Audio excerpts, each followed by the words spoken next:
Some of you may have been surprised when MINI decided that they would bring the Cooper hardtop, the newest generation for the 2025 model year, to the United States again, because the MINI Cooper has always operated in a very small portion of the market. Because if people are looking for a Mini and they want to drive it every day like people tend to do with cars, they largely gravitate towards the larger Clubman until that died last year, or the full-size Countryman. So there's not a lot of people out there looking for a premium economy hatchback with 2 doors and a dual clutch transmission. Not a lot of people out there buying them, but MINI has decided to bring us not just one version, they're bringing us pretty much every single version of the 2025 Cooper hardtop and the convertible, except for the electric model that they've saved for other markets. In the United States, you have the choice of getting a MINI Cooper with 161 horsepower, the Cooper S with 201 horsepower, or this, the all-new John Cooper Works MINI Cooper, which has 228 horsepower from a 2-liter 4-cylinder underneath the hood, routing power to the front wheels only via a 7-speed dual clutch transmission. Yes, there is no manual transmission offered in the MINI Cooper of any kind. There's no manual offered in any Mini for the 2025 model year, which I think is a bizarre decision, especially when it comes to the MINI Cooper, because the MINI Cooper has always had 2 different distinct customers. There's the customer that wants to be fun and quirky and show off their personality. They buy it for style, they buy it for looks, they buy it because they want something that looks fun. And then there's the other part of Mini enthusiasts where I reside, which is manual transmission lovers, car enthusiasts, people that value an engaging, fun driving experience from a lightweight, tossable car that handles like a go-kart. So there's 2 distinct Mini fans out there right now,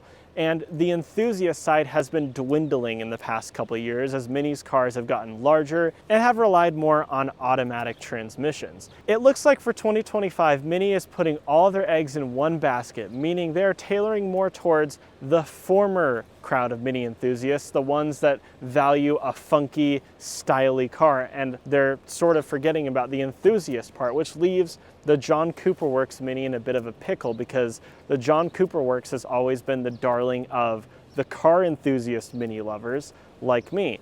But this John Cooper Works has no manual transmission option, and it still relies on a lot of technology-based gimmicks inside the interior. But we're gonna find out today whether or not Mini has taken the Cooper John Cooper Works and tailored it correctly towards the car enthusiast group of Mini lovers. So with that being said, let's take a review type tour of the 2025 MINI Cooper John Cooper Works. Let's talk about the styling of the 2025 MINI Cooper in general, and then we'll go into the John Cooper Works version and changes over the Cooper and Cooper S. I haven't been a big fan of the styling of the 2025 Cooper because I believe Mini goes a bit too far into the whole minimalistic, simplistic design theme. They messed up when it comes to distinguishing the Cooper and the Cooper S especially. Traditionally, the Cooper S Mini has always had a funky little hood scoop just above the Mini logo, and that was a way to tell it apart from the regular base model Mini Cooper. There were also other changes like a center mounted exhaust and a little spoiler on the back, but the biggest one was the hood scoop. For 2025, the hood scoop is gone from every single model. You can see it here on the John Cooper Works. There is no hood scoop to be seen. There's no hood scoop on the Cooper S, and of course there's no hood scoop on the Cooper. The only way to distinguish a Mini Cooper from a Mini Cooper S in the 2025 model year is the little S badge in the grille and on the tailgate. That is it. On the outside, there is literally no way to tell the difference between a Cooper and a Cooper S outside of just that little red S badge, which means that anyone who buys a regular Mini Cooper for $28,000 can pretend that they have a Cooper S by just buying a badge off of eBay and sticking it in the correct spot. I don't think they did the whole distinguishing very well at all between the 2 models. The John Cooper Works, they did a little bit of a better job. You've got a more distinctive rear spoiler back there, you have a red roof, red mirror caps, and these red stripes on the hood that start off solid and then just sort of gradually fade away into the actual hood color, which I think is a pretty good look, until you get up really close and you can see the lines of the stripe decals, which are so much more prominent, easy to see where the red fades out and the gray on the hood fades in. If you walk up to it and look at it really closely, then that doesn't look very good, but from afar, it's a funky little design characteristic, and I actually really like that. Also, you have some aero bits on this car. You have 2 winglets on each side of the front bumper, another one right before the rear wheels, and you have some winglets more on the rear bumper, and this very distinctive center mounted exhaust, which may lead you to believe that that's the only exhaust. Obviously, that's the only one you can see. Actually, there is a hidden dump exhaust hidden behind the bumper, which I think is interesting because usually car makers, when they make a sporty model, they try to festoon the back end with all these fake exhaust tips. I'm looking at you, Audi, so that people in traffic behind them see 4 exhaust tips on the back of the car and think, oh yeah, that's the sporty model. Well, the John Cooper Works Mini completely goes the opposite direction. It actually makes an effort to show off less exhaust tips than it actually has, and I think that's pretty interesting, and I love the distinctive look of that center mounted exhaust.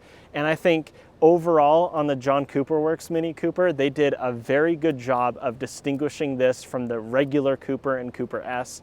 It looks sporty, it looks mean, but it also has that cute design theme of the regular Mini. With that being said, let's move off into practicality. We start practicality at the back end of the 2025 John Cooper Works Mini, where you can see once again a more distinctive double hump rear spoiler back here, which looks great, looks sporty, and it definitely sets itself apart from the regular Cooper and Cooper S, which don't really have anything back here. Moving down, you can see these cool pixelated taillights, which do a dance as you walk up to the car and unlock it. And the Mini logo is blacked out, which is distinctive to the John Cooper Works.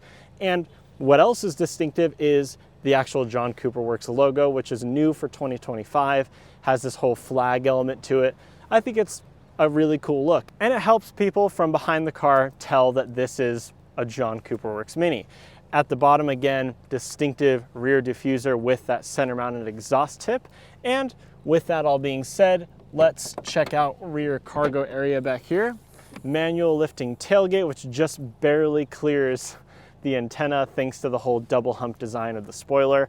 Look inside and you can see it's not a big cargo area, but it's what you should expect from a car of this size. But if you need more room, you can just pull on these little tabs here and fold the rear seats forward, which most people will probably end up doing owing to the amount of space left for rear passengers. And now I must find out about rear passenger space. Keep in mind, I am 6'3", and that driver's seat is in my driving position.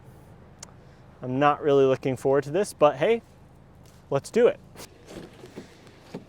Oh boy, okay. Well, if I look inside behind the driver's seat, I can see that the bottom of the driver's seat is touching the front of the bottom part of the back seat. So there's not going to be a lot of room back here, but I do have a cup holder as a consolation prize. Okay.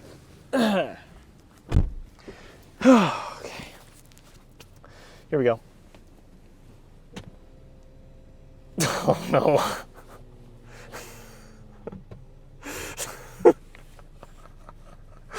That was genuine fear that you just saw on my face as I watched the seat, fully determined to move all the way back into my driving position, start its journey. As my already limited amount of legroom and footroom up here became even more limited and then was eliminated by the actual seat, which felt my legs and my feet and decided to stop because Mini doesn't want to handle lawsuits. This seat is not all the way into my driving position, but it's about as far back as I think most normal height people would be sitting, and it speaks for itself. I've got no headroom, no leg room. I have to man spread. There's a bit of foot room, but not enough to stretch out. In the center, there's no armrest or anything like that. You do have one singular cup holder in this plastic surround back here, a little bit of a speaker cover and a design element on this panel, and a rear window and a coat hanger, and my own sunroof, which is a Mini thing. The Mini Cooper has had this for ever since the new Mini has been out. So it's nice at least that I get my own separate sunroof back here, which could lead you to believe that this actually was meant to carry rear passengers, but I don't believe it. So let's see if the front seat has more room. Gotta put this seat into my driving position. Watch as the amount of legroom in the back seat completely goes into nothingness. There isn't even room for an atom back there. If you have friends with legs, buy a Countryman. Sitting in here, I look ahead at this steering wheel shared with every other new Mini. I have reviewed a Countryman and Countryman SE. One of those videos will be linked on the screen right now. And the interior, the infotainment, the steering wheel, the drive panel, the wireless charger, pretty much the entire front end of the interior of this car is shared with the Countryman. So I'm not going to go too in depth. One thing is this unique sort of two-spoke steering wheel. And I say sort of because it has two regular spokes, as you'd expect. And then the third spoke is like a belt strap, like this random strap that they put in, like something you'd have your belt made out of. You can twist it, you can bend it. It's just this random weird strap that is there for no obvious reason. I'm not sure why they did that. I've never been sure why they did that, but I guess it adds a bit of uniqueness to this interior, and that's what the 2025 Minis are trying to go all in on, is uniqueness and personality, and that's definitely different, that's for sure. And this steering wheel has a lot of John Cooper Works upgrades to it. Namely, it's got some perforated leather where you're gonna have your hands on the wheel, and the weird strap as a third spoke has some differing stitching in it. It's got red stitching around the rim, and it has the little John Cooper Works logo down here on this little plaque.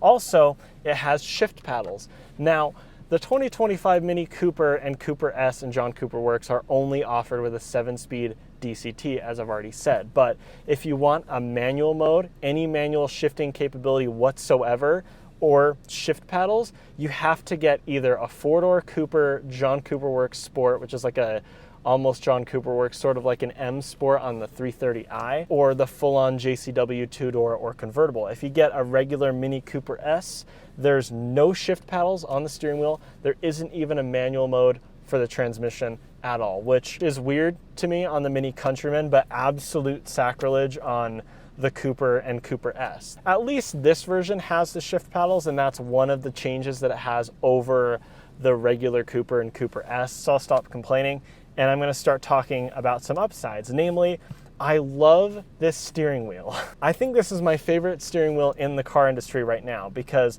the buttons on the spokes are laid out perfectly. Everything is where you'd expect. It's all pretty easy to use and learn. The spokes and the thickness of the wheel and everything about the steering wheel is just so nice to hold. It's so well put together and designed so that every time you're driving the car, it just feels so good in your hand. It's such a good thickness, it's such a good feel, it's such a cool design. This is my favorite steering wheel in the entire car industry right now. It's just perfect. I wouldn't change a single thing about it. Experiences, which is your unique drive modes. Some of these change the ambient lighting, some of these change the infotainment, some of them change the driving characteristics of the car. My favorite mode is timeless. You hit that and you get this huge central speedometer like Minis have always had, dating back to 1959. That has font that is meant to look like font that you'd see in a Mini from the 1960s. I love the timeless mode, and for me it's the easiest way to get a center mounted speedometer right here, which I like to have in a Mini because that's the Mini thing. Moving up from that, you have Vivid, which is your musical mode. Personal is your personal mode. Green is your efficient mode, which you're not going to use. It's a John Cooper Works. It's the sporty car, come on. Core is your normal mode, and then you have Go-Kart, which is your sport mode. And when you put it into Go-Kart mode, you get an emphasis on your engine revs, or in this case, currently this car is set up to show the power and torque output of the engine at any given moment, and turbo boost pressure over on the right, and a little G meter over on the left. I like the level of technology in this car. It's definitely an improvement over older Minis, but it is annoying that a lot of the information that you have, including the infotainment, is shoved into one central screen. So that's why they gave you a really nice heads-up display up here, which shows your speed, your fuel amount, the speed limit as well. It can show various different things. It's a nice little heads-up display that you have in here. The dashboard is festooned with a bunch of weird little styling elements, like this random leather strap right here, which has red stitching on it. And then you have this red racing stripe element moving over to the far passenger side, which looks cool, adds a bit of sportiness to this interior, but for some reason, it's not on the driver's side right in front of me, which is kind of a bummer. And then these seats are special John Cooper Works seats. They've got a little bit more bolstering in them, and they've got a lot more style added, including these little racing stripes here in the center, and this red stripe that goes down the headrest, which I think is really cool. I like these seats. They're nice and comfortable. They look pretty good. As you're driving around, there are just enough elements in here to help you realize at all times that you're driving a John Cooper Works, but it's not super overbearing, which overall I like. And when you're sitting in here as a tall person, you've got plenty of room because it feels upright, tall, and boxy, which is what the Mini Cooper has always been known for in its driving position. So with driving being mentioned, I want to drive it, so let's move this along, have a look under the hood real quick. Now with every regular Mini Cooper of the modern era, it has a full clamshell hood, which is nice and unique, and it has these cutouts for the headlights because of a federal mandate that says that headlights can't be on a movable piece of bodywork. The headlights just sit there. I imagine changing the headlights is a pretty easy job. So you look in there and you can see a 2-liter 4-cylinder that is shared with the Cooper and the Cooper S, but this one is JCW tuned to deliver 228 horsepower and 285 pound-feet of torque. Now, that is the same amount of power as last year's 2024 Cooper John Cooper Works, but it has a 45 pound-foot torque increase, so it should feel quite a bit faster. Plus, once again, it routes its power to the front wheels through a 7-speed dual clutch transmission. Last year's was just an 8-speed auto, so this should feel definitely faster when I get it out on the road in just a minute. When it comes to other upgrades, the John Cooper Works has damper control that is not shared with the Cooper S and the regular Cooper, a suspension upgrade, and it has John Cooper Works sport brakes. So overall, the whole performance metric of this Cooper John Cooper Works should make it feel quite a bit more special than the Cooper S and the Cooper. It looks more special and it likely drives more special. Let's take the John Cooper Works Cooper out on the road and see how it drives.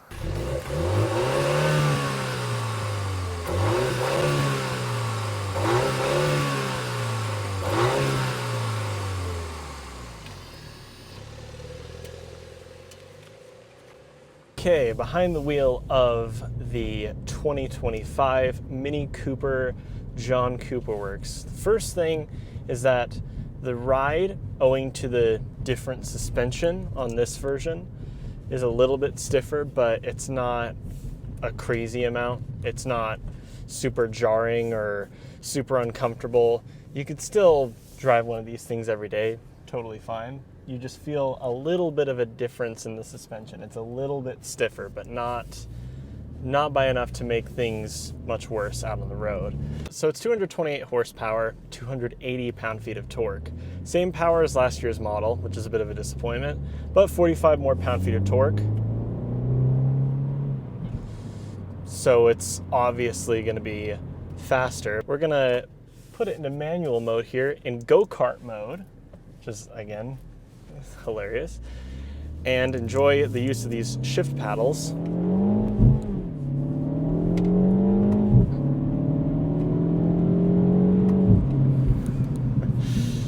Yeah, it's not crazy fast. It definitely feels faster than anything that I've ever driven with 230 horsepower though, that's for sure. It pulls and it pulls and it pulls, and it's unfortunate, like I've already said, that there's no manual transmission option, because that would make it a lot more enjoyable, a lot more engaging, a lot more fun, but at least you get manual shifting capability and shift paddles to operate the dual clutch transmission. If you can't have a manual, a dual clutch transmission is a pretty worthy alternative. It's better than some 4-speed slush-o-matic regular automatic transmission. If you're not going to have a manual in a performance car or a fun driving experience type car, a DCT is probably the second best option. Let's feel handling through here a little.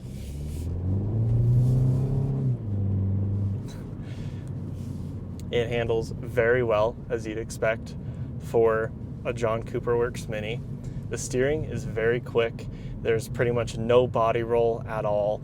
It's quite predictable with the way it moves through turns. It doesn't have too much torque steer or understeer or anything like that. You do get a little bit of torque steer sometimes when you put your foot down, especially when the car's loaded, like it's at high RPMs.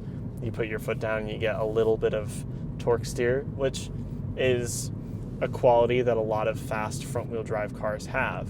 When I'm driving along here just normally, there's quite a bit of wind noise, a little bit of tire noise, but the engine quiets down and the whole car softens down to the point where, like I've already said, it feels quite easily dailyable. It's not super harsh like some Minis I've driven. It seems like a totally usable everyday car, but when you put your foot down, it's like any other Mini, but it's got a little bit more spice put into it. It's got a little bit more power, a bit more sound, a bit more feel to it, because that's what you get when you pay up for a John Cooper Works Mini. When it comes to my opinion, I think not having a manual really does hurt the experience.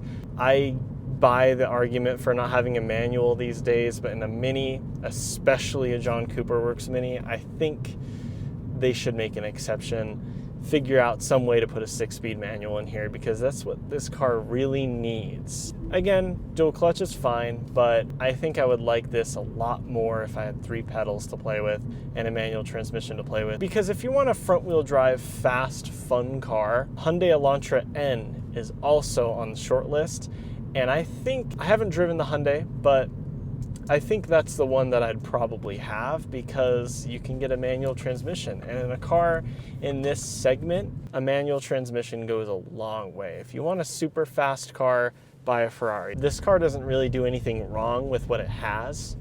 It's a very competent driving little car. It's fun. It's got the personality that you look for in a John Cooper Works Mini, but it doesn't have the engagement that I would expect, that I would want to see in a car like this. All of the problems could be fixed with one more pedal. That's all I'm saying. But